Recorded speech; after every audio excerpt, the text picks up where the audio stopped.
नमस्कार, मैं देवानंद शुक्ला और आप देख रहे हैं देश हित न्यूज़। जैसा कि आपको पता है, कल सुबह सुबह पश्चिम बंगाल के दार्जिलिंग ज़िले में एक बड़ा ट्रेन हादसा हुआ और इस ट्रेन हादसे की जो वजह बताई जा रही है वो जो है कंचनजंगा एक्सप्रेस ट्रेन अपने रास्ते में खड़ी थी और पीछे से मालगाड़ी आके जो है टक्कर मार दी, जिसमें 14 से ज़्यादा लोगों की मृत्यु होने की खबर है और 40 से ज़्यादा घायल होने की खबर है।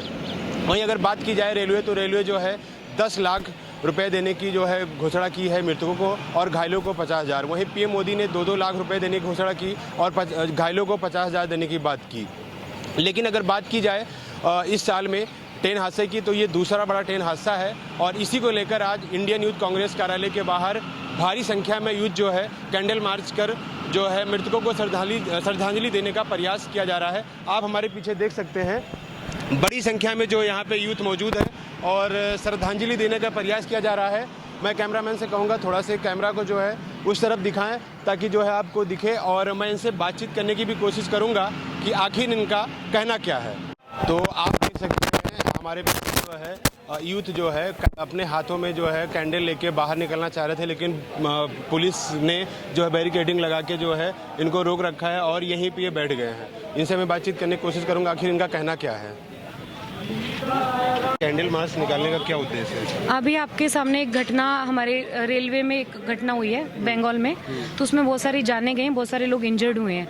तो हम लोग रेलवे मिनिस्ट्री के जो चेतना है, वो जो सोई हुई है, हम उसको जगाने के लिए कैंडल मार्च कर रहे हैं। मैम, ये पश्चिम बंगाल में ही क्यों हादसा होता है? देखिए, आप बहुत अजीब क्वेश्चन पूछ रहे हैं। जहाँ पे प्रॉपर मैनेजमेंट नहीं होगा, जहाँ पे बहुत सारी चीज़ें ठीक नहीं होंगी, जहाँ पे मैनेजमेंट इम्प्लीमेंटेशन में प्रॉब्लम होगा, घटनाएं वहाँ होंगी। We can not simply target की वहीं पे हो रही हैं। बहुत सारी जगहों पे भी ऑल ओवर इंडिया हमारे सामने ऐसी घटनाएं आती रही हैं एवरी नाउ एंड देन। अभी आपकी क्या मांगे हैं?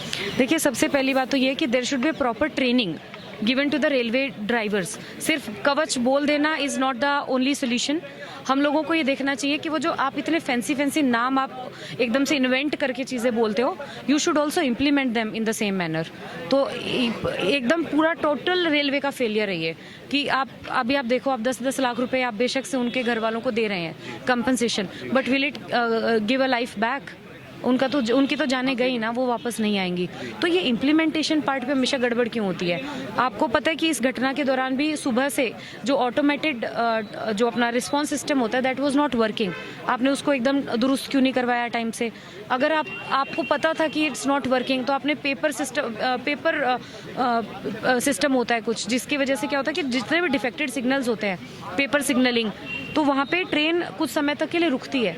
तो ये जो ट्रेन जो ओवर स्पीडिंग थी, ये वहाँ पे रुकी नहीं, उसने रूल्स फॉलो नहीं करे। तो रूल्स फॉलो कौन नहीं करता? जिनकी ट्रेनिंग अच्छे से नहीं होती है। So I believe that proper implementation of things should be done. ये एक भारत, एक विकास, एक धरती, ये सब चीज़ें छोड़ के फैंसी नाम, अब कवच एक फैंसी नाम दे दिया, बट इम्प्लीमेंटेशन पार्ट में वी हैव फेल्ड ऑलवेज।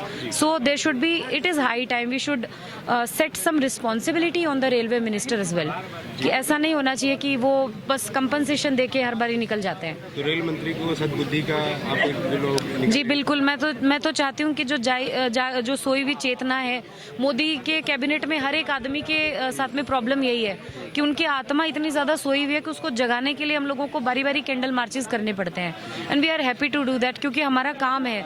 हम जब तक हमारा रिस्पॉन्सिबिलिटी निभाते रहेंगे, जब तक दुरुस्त होकर मोदी गवर्नमेंट अपना काम नहीं करना चालू करेगी, हम लोग अपनी रिस्पॉन्सिबिलिटी से नहीं भागेंगे। चितवन गोदारा जी, थैंक यू।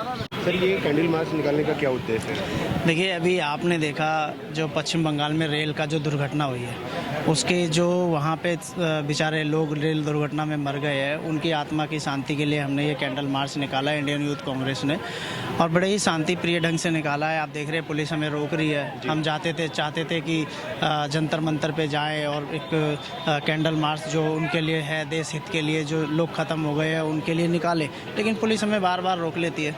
देखिए, मैं आपको ये बताना चाहता हूँ, ये कोई रेल दुर्घटना नहीं है, कॉन्स्पिरेसी है। अभी हाल ही इलेक्शन में क्या हुआ, पश्चिम बंगाल वाले ने भारतीय जनता पार्टी को सबसे कम टिकटें वहाँ पे दी है, सीटें दी है। तो ये एक कॉन्स्पिरेंसी है। आप आने वाले समय में भी देखेंगे तो ये ऐसे लोग हैं जहाँ पे इनको सीटें कम मिली है, वहाँ पे ऐसी दुर्घटनाएं आपको मौजूद दिखती रहेंगी। जब ऐसी दुर्घटनाएं दिखेंगी तो जो वहाँ का वोटर है वो ये सोचेगा कि जिसको हमने ज़्यादा सीटें दी है, जैसे ममता जी को ज़्यादा सीटें दी है तो ममता जी की वजह से ये सब चीज़ें हो रही है, लेकिन ऐसा नहीं है। ये सरकार जिसके अंडर में रेल मंत्रालय आता है, जिसके कि मंत्री बनाए गए अश्विन जी को बनाया गया है, उनको जिम्मेदारी लेनी चाहिए। आखिर ऐसे स्टेटों में ही क्यों ऐसी दुर्घटना होती है जहां उनकी सीटें कम हो जाती है? तो कहीं ना कहीं उनकी रंजिश है और किस तरीके से वो लोगों की जान के साथ खिलवाड़ कर रहे हैं वो उनको समझना होगा। और प्रधानमंत्री जी से हमारा आग्रह है ऐसे मंत्री को तुरंत से तुरंत बर्खास्त कर दिया जाए, और जो देश में इतनी बड़ी दुर्घटना हो गई है और जो लोग वहाँ पे ख़त्म हो गए हैं उनके परिवारों को क्या राहत चीज़ें वो दे सकते हैं उसका जल्दी से जल्दी अनाउंस करें। और लेकर अभी देखा जाए तो रेलवे ने 10 लाख रुपए देने की घोषणा की है और प्रधानमंत्री ने मृतकों को 2-2 लाख और घायलों को 50,000 देने की बात कही है। देखिए, मृतकों को 2 लाख रुपए देने की जो घोषणाएं हैं उसको आपको लग रहा है कि अगर किसी फैमिली में 5 बच्चे हैं, छोटे छोटे बच्चे, और उसका अगर फादर रेल से आ रहा होगा और वो अगर डेथ कर गया उसमें, तो 2 लाख में उनका लाइफ चल सकती है। मैं पर्सनली अगर मैं इंडियन यूथ कांग्रेस की तरफ से ये बताना चाहूँ तो मुझे ऐसा लगता है कि जिस फैमिली में उसका मुखिया खत्म हो गया तो उस फैमिली के एक पर्सन को गवर्नमेंट एम्प्लॉय बनाना चाहिए, ताकि उसका जो सोर्स ऑफ इनकम है वो उसका मुखिया ही खत्म हो चुका है। तो आने वाले समय में वो कैसे अपने घर का जो पालन पोषण है वो कर पाएगा? तो उस कंडीशन में उनको एक एम्प्लॉयमेंट उस परिवार को देनी चाहिए, तो उस जो परिवार का पालन पोषण है वो अच्छी तरीके से हो सके। और ये कॉन्स्पिरेंसी, ये एक तरीके से षड्यंत्र है। नौकरी भी मिलनी चाहिए। हाँ, नौकरी मिलनी चाहिए। पश्चिम बंगाल में क्यों घटना होती है? मैंने आपको बता तो रहा हूँ, क्योंकि इस बार भी भारतीय जनता पार्टी को वहाँ से सीटें कम मिली है।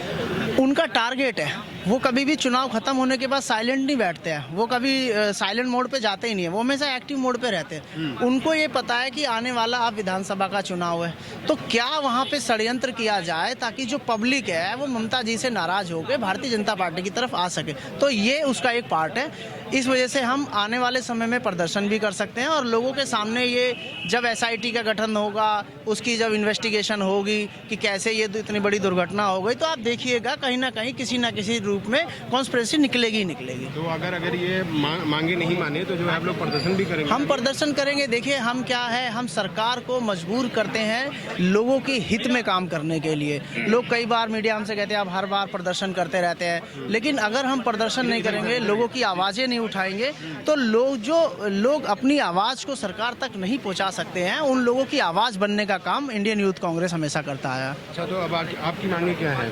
हमारी मांगे ये है कि परिवार के जिस परिवार का मुखिया आदमी खत्म हो गया है और उस परिवार के एक मेन लड़के को एक गवर्नमेंट एम्प्लॉय की नौकरी दी जाए, ताकि उसका परिवार का पालन पोषण अच्छी तरीके से हो सके।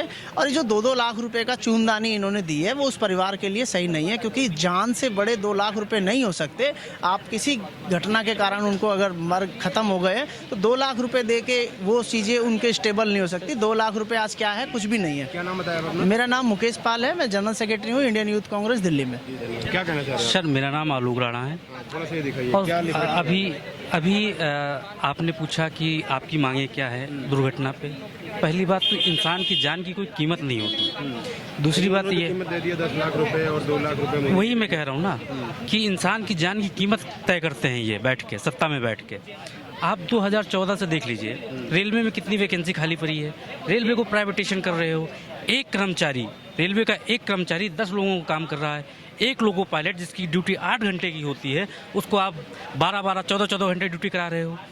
तो ये घटनाएं हुई हैं, तो इसकी नैतिक जिम्मेदारी प्रधानमंत्री मोदी को लेनी चाहिए और सीधे उनको इस्तीफा देना चाहिए। और हमारी मांग सिर्फ इंडियन यूथ कांग्रेस की मांग है, सीधी यही मांग है कि भारत के प्रधानमंत्री अपनी पद से इस्तीफा दें। जी। ठीक है, धन्यवाद। तो देखा हमने इन लोगों से बातचीत की और इन लोगों का कहना है कि जो लगातार घटनाएं रेल हादसा का हो रहा है, इस पे जो अस्थायी कदम सरकार को उठाना पड़ेगा। और जो है ये जो मुआवजा 10 लाख या फिर 2 लाख देने की बात कही गई है, इसमें जो है हर एक मृतक परिवार को नौकरी देने की ये लोग जो है ठान रखे हैं। और अगर कह रहे हैं कि अगर नहीं मानेंगे तो जो है हम आगे धरना प्रदर्शन को आगे बढ़ाते चलेंगे। कैमरा पर्सन वैभव के साथ देवानंद शुक्ला, देश हित न्यूज़, दिल्ली।